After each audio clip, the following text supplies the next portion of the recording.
สวัสดีทุกคนมื้อนี้จอยสิมาตอบคอมเมนต์ที่มีคนถามมาว่าจอยเป็นหยังอยู่บ้านเจ้าบ่กินน้ำปลาบ่เฮ็ดหยังเวลาเห็นเจ้าแตงกินเจ้าใส่แต่เกลือเจ้าบ่เห็นใส่น้ำปลาจักเทื่อก็คือสิบ่กินน้ำปลาเนาะเป็นหยังคือบ่กินน้ำปลาว่าซั่นก็คือรวมๆมื้อนี้เฮามีคำตอบให้ทุกคนก็คือน้ำปลามันจะแพงเกลือมันจะถูกเพราะฉะนั้นเฮาจะเลือกกินเกลือเพราะว่าอยู่บ้านเฮานะคือเฮาบ่มีรายได้อีหยังทุกคนอยู่บ้านเฮาบ่มีรายได้อีหยังเฮาบ่มีการบ่มีบ่อนหาเงินน่ะรวมๆก็คือบ้านเฮามันบ่มีบ่อนหาเงินอยากกินหยังส่วนหลายจะเข้าป่าหาของกินแบบว่าปลูกเองนู่นนี่นั่นส่วนของใส่ก็คือเฮาใส่เท่าที่เฮามีเฮาบ่จำเป็นต้องใส่อีหยังหรูหราที่มันแพงเพราะว่าเฮาบ่มีเงินเดือนจะสรุปย่อก็คือตามที่เฮาไปซื้อมาทุกคนนี่คือจะสิเว้ารวมราคาส่งให้เด้อก็คือเกลือเนี่ยเฮาไปซื้ออยู่ในเมืองถุงหนึ่ง 5,000 กีบ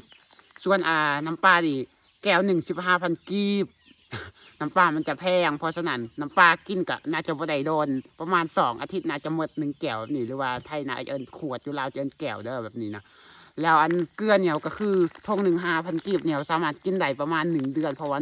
1 โลเด้ออันนี้นะ1 กิโลเนี่ยสามารถกินได้ประมาณ1 เดือนแล้วถ้าสมมุติเฮาสิไปซื้อนะทุกคนไปซื้อน้ำปลาเอาจริงอันนี้เขาไม่ได้โฆษณาอย่างทั้งสิ้นคือเขาอยากบอกให้ฟังซื้อคือเขาไปซื้อน้ำปลาแก้วหนึ่ง15,000 กีบนี่ถ้าเป็นเงินบาทก็ประมาณ25 บาทต่อ1 ขวดถ้าเกลือนี่ก็คือถุงหนึ่ง 5,000 กีบก็คือขนาดเป็นเงินบาทก็จะประมาณอยู่ที่ถุงหนึ่ง8 บาท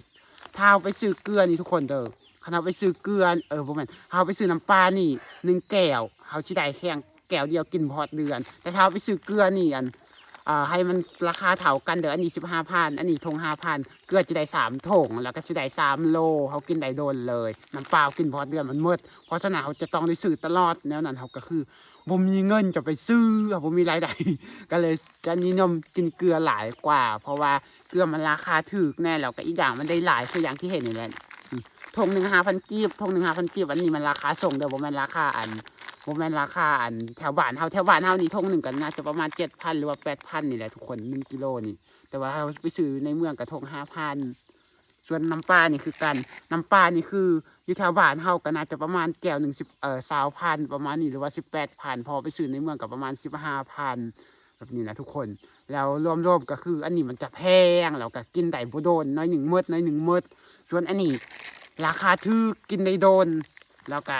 คันเฮาไปซื้อให้ราคามันเท่ากันคือ2 อย่างให้เท่ากันก็คืออันนี้ 15,000อันนี้ 5,000อันนี้เฮาจะได้3 ถุงอันนี้เฮาสิได้แต่อันเดียวแล้วอันนี้กินได้โดนอันนี้กินได้แป๊บเดียว1 มื้อเขาจะได้ซื้อตลอดเพราะฉะนั้นเขาบ่มีรายได้เขาจะเอาเงินมาแต่ไสเขาก็กินเท่าที่เขามีเนี่ยว่าหั่นแหละเขาบ่จำเป็นต้องกินหยังให้มันหรูหราเกินไปดอกทุกคนเอาเท่าที่เขาไหวเท่าที่เขามีเพราะเขาบ่มีรายได้อยู่บ้านนอกเขาก็คือว่าแหละรายได้สิมีหยังคันเลี้ยงสัตว์ก็คันว่าเลี้ยงหลายก็ได้ขายเลี้ยงน้อยก็พอแต่กินคันเลี้ยงหลายก็ได้ขายเป็นอาชีพของเฮาบ่แม่นเป็นอาชีพดอกอาชีพของคนแถวบ้านเฮาก็มีแต่เฮ็ดไร่เฮ็ดนาเฮ็ดสวนกินข้าวนั่นแหละ